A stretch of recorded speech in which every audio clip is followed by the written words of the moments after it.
My friends, I have another video for you that has dark subject matter, and I apologize for that, but I'm going to do my best to make sure you walk away from this video better off than you were before you started it.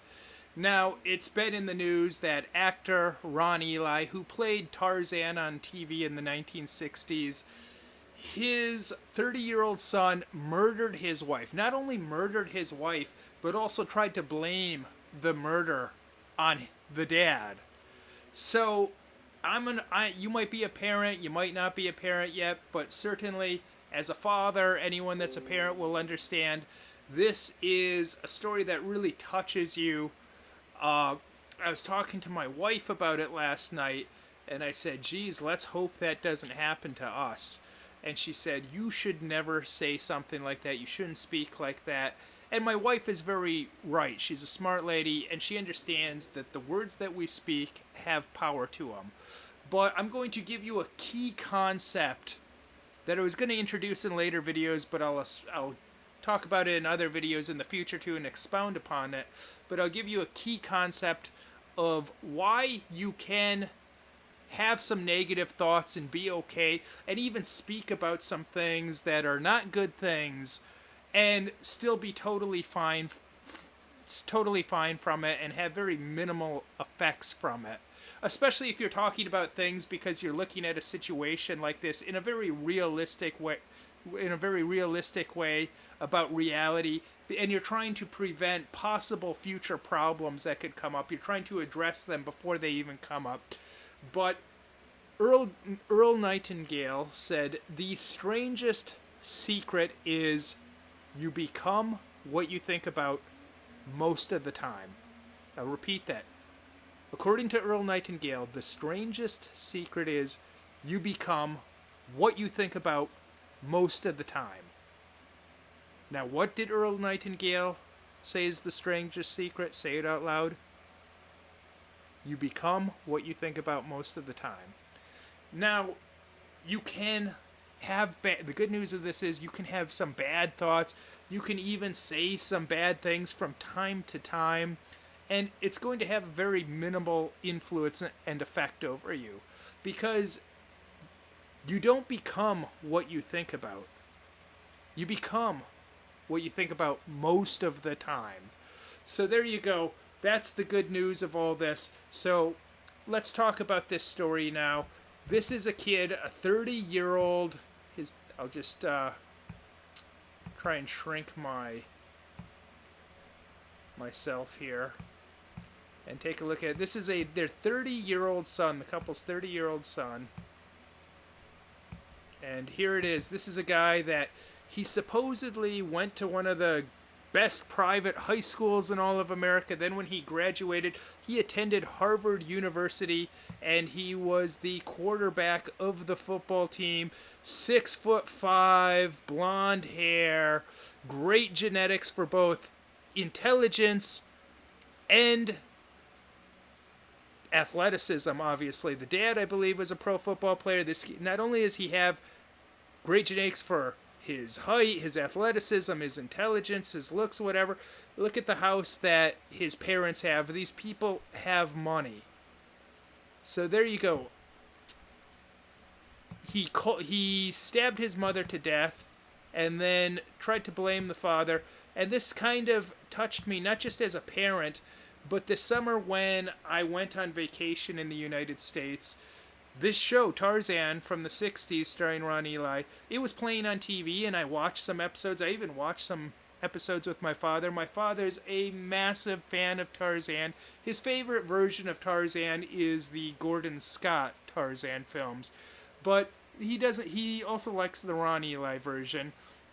And my dad, he actually developed this workout that he calls the Ron Ely Workout.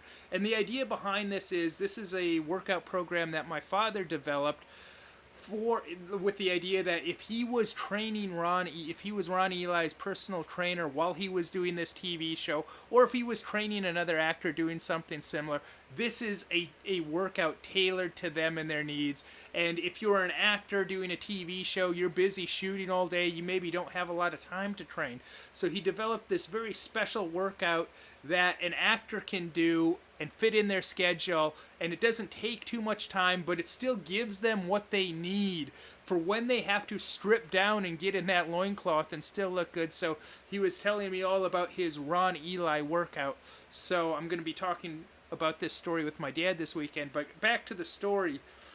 How do we prevent this from happening? That's what's a lot of parents, every parent is that sees this like, God, how do I keep that from happening to me?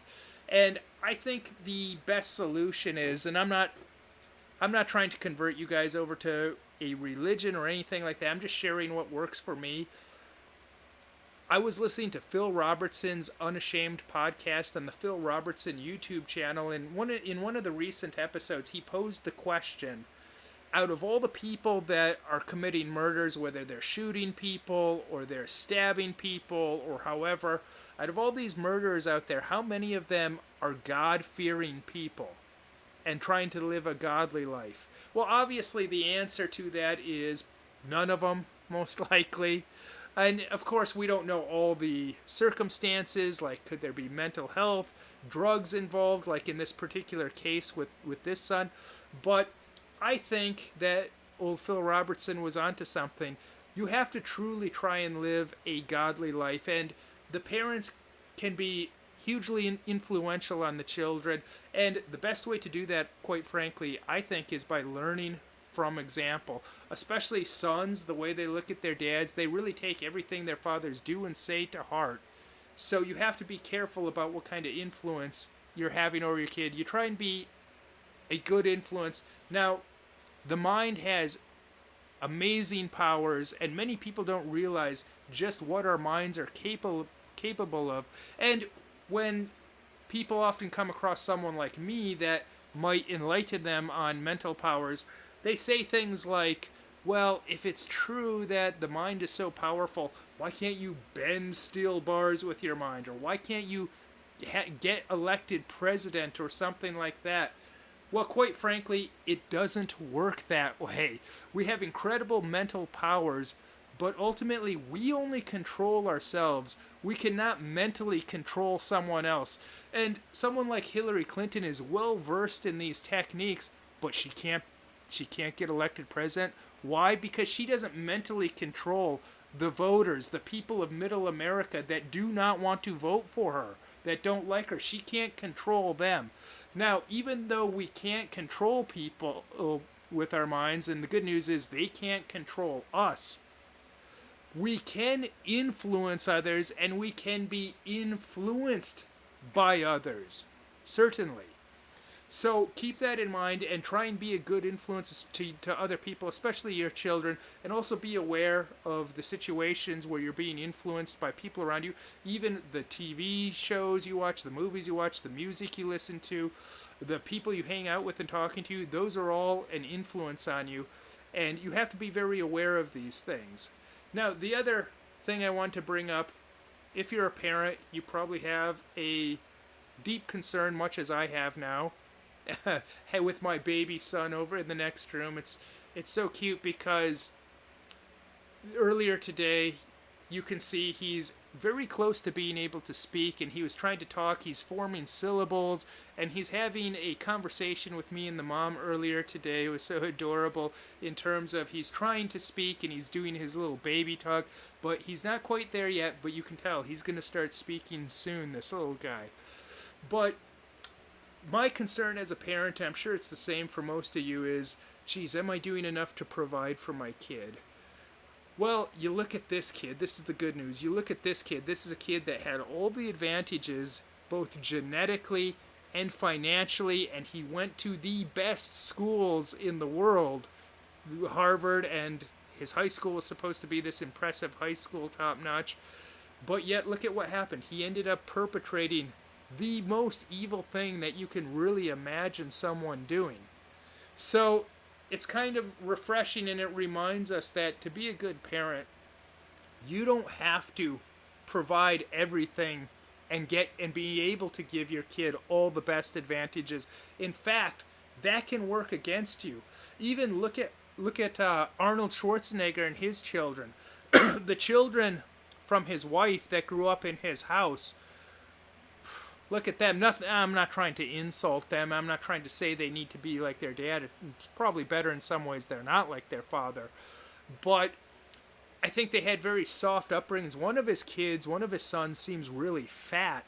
Even he looks like Arnold, but a really fat, weak Arnold. And the other son that grew up in his house, that's his wife's son too.